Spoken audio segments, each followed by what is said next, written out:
blockchain? This is Nick from Truth Blitz. Missed you guys. I know it's been again another couple days since I've made a video, and as a lot of you guys know, it's due to the passing of my brother-in-law. So things have been a little crazy in my family. I've been going to a lot of family gatherings and service and things like that. So I really haven't been on the computer much at all. Just trying to be there for my wife and her family. Anyway, there's a few things I wanted to cover and touch on quick in this video. I guess we'll start with this bullshit.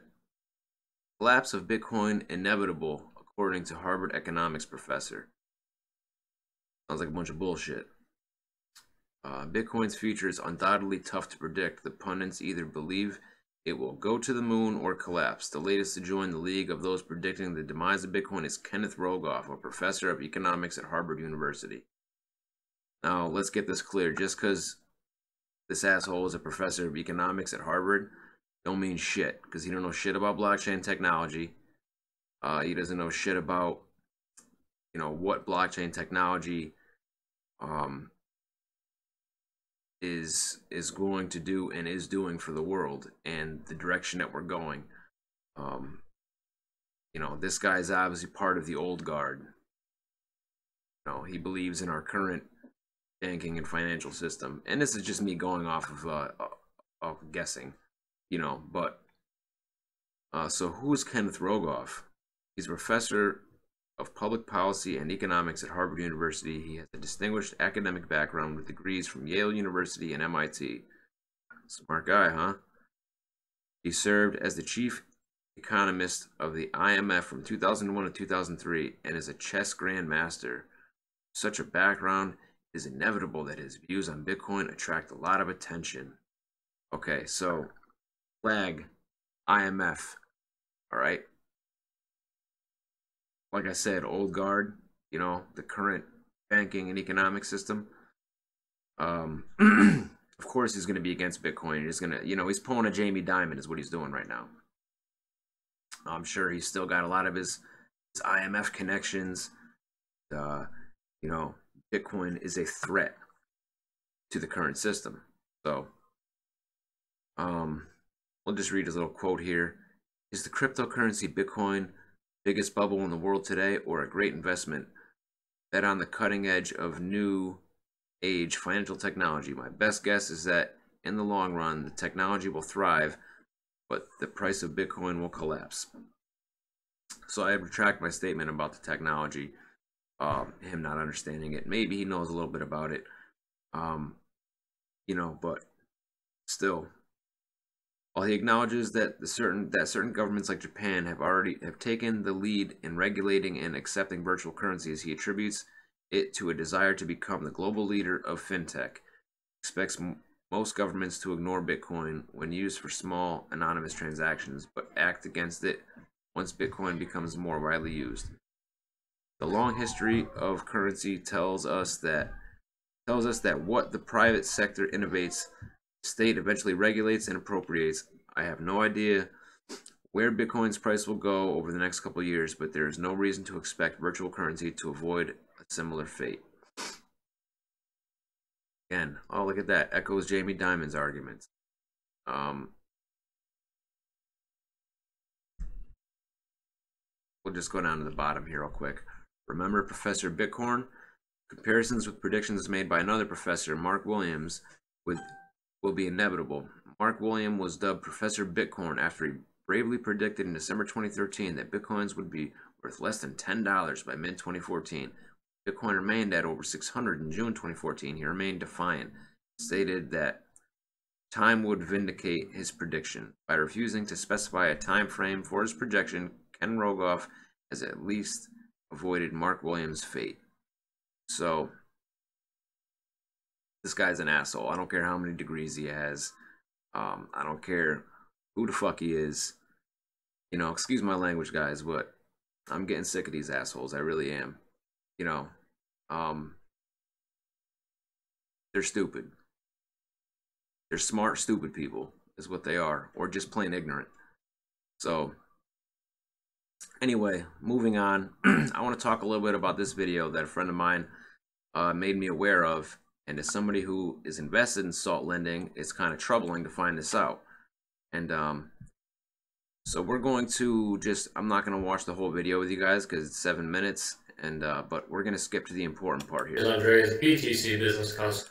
And no, we will go. I should have had this ready, guys, and queued up, so I'm sorry. To Excel and all right. Price of so salt. Basically what they're saying here is, or what he's saying, and there's somebody else who made a similar Excel spreadsheet that came up with the same exact data. All right. So all the levels of the salt lending membership sale, you know, the public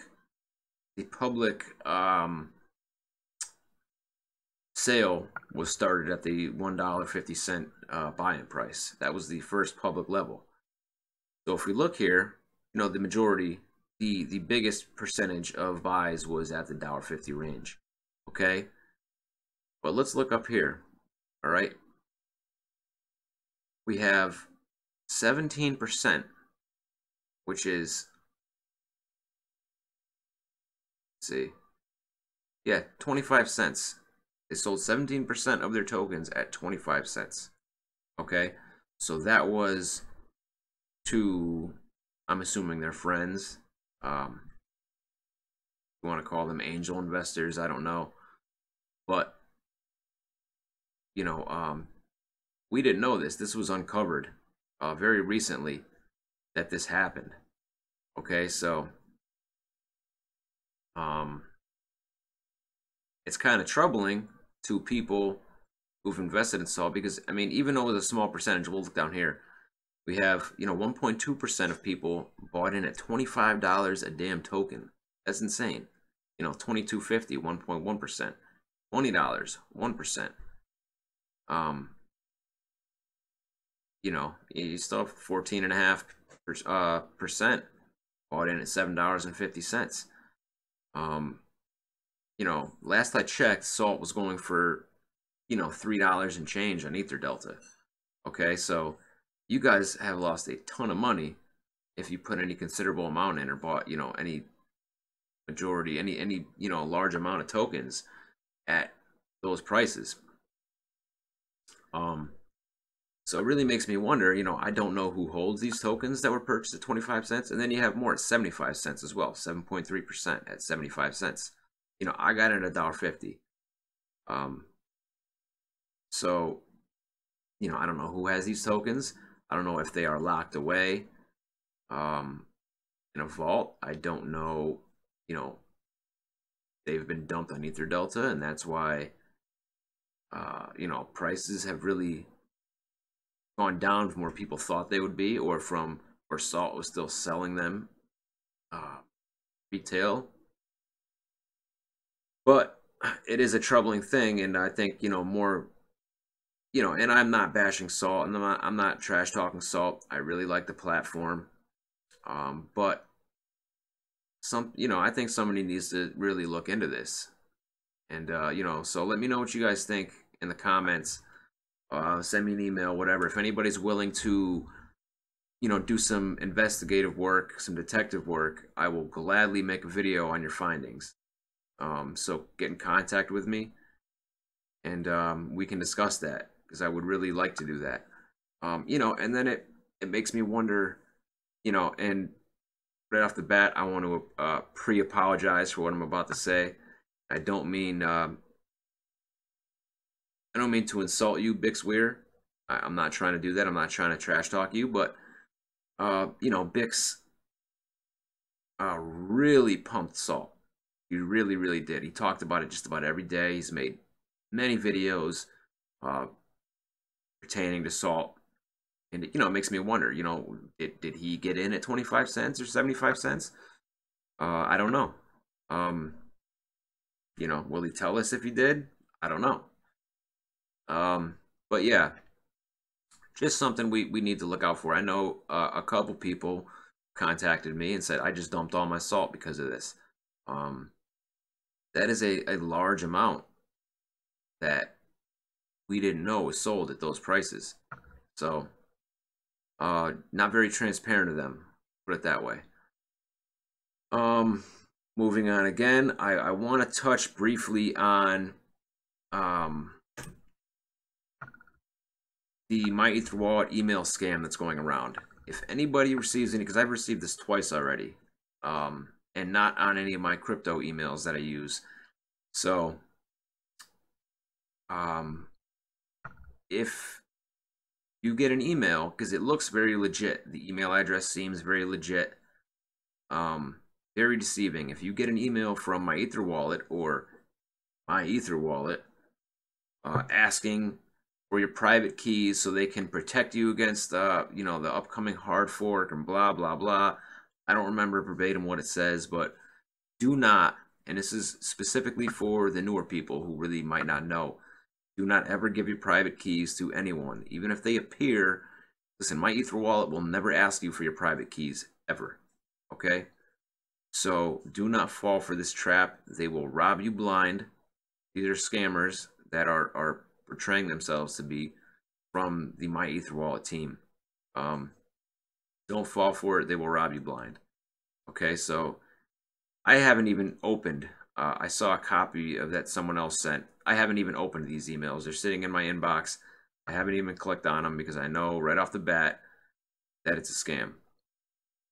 All right, so please, guys, do not. You're better off not even opening. If you get an email from Myetherwallet, first of all, how the hell did they get your email? Because when you make a Myetherwallet wallet, you don't give them your email, correct? You got to think.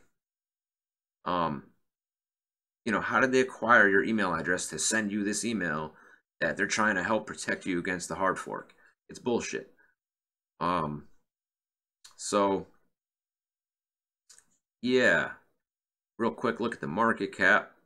Looks like, I mean, we're down from yesterday, that's for sure. Bitcoin looks like it's down about 200 bucks. I don't know if we've entered maybe a small pullback, because, you know, I mean, I am seeing a lot of red here. And this is the first time today I'm really looking at everything. My overall portfolio hasn't taken much of a hit, but I am seeing a lot of red. So, you know, this is the market. This is what it does. You know, everything was good. Last night I was looking at Kick and the price on my Blockfolio app, and what it was selling for in my Ether Delta, I should say. And you know, it was like almost 600 bucks. I'm sorry, per 3,000 tokens, which is, if you, where I got in on the ICO was, you know, 1 ETH got you 3,000 Kick tokens. So it was almost 600 bucks per 3,000. So I said, cool, you know, I'm gonna cash out, and I still was not able to send my Kick to out of my wallet. So I don't know how I got off into that subject, but anyway, yeah, so, you know, maybe we're in a small pullback. It's, like I said, prices have been pretty good, especially on Bitcoin. You know, there's still been some others that have been low. Litecoin was doing very well. That's also down from where it was. You know, we were almost touching $70 again. You know, close to it anyway. So, you know, good to see that. So, you know, some people are selling off and taking profits. That's what happens in the market. You know, we're gonna see dips. We're gonna see peaks and valleys. That's what we're gonna see. So anyway, yeah, guys. So basically, like I said, look out for that email. Delete it if you get it. And somebody please do some investigative work on salt lending, and I will make a whole video dedicated to what you find. All right. Trying to think if there's anything else I wanted to cover before I shut this down. I had somebody asking I want to see gunbot results. With everything that's happened in my family, I just got my computer before this happened, shortly before this happened. I'm still actually getting all my software that I had on my laptop, or I have on my laptop, put onto my gaming tower, and I have not put the bot on and set it up yet. I might start trying to use one of the newer version 5, but I have not done it yet. With everything that's been happening, so I will get the bot up and running on here shortly, so you guys can see some results. And I am still selling the bot, obviously. I am an authorized reseller, so you can visit the link in my description to purchase. I'm also going to leave a link to the video that this gentleman made about salt, so you guys can see for yourselves, and hopefully do some investigating for me. We'll link up, and we'll use what you find and make a video. So hopefully somebody reaches out to me. Other than that, I am going to cut this video short, and I'll see you guys in the next video.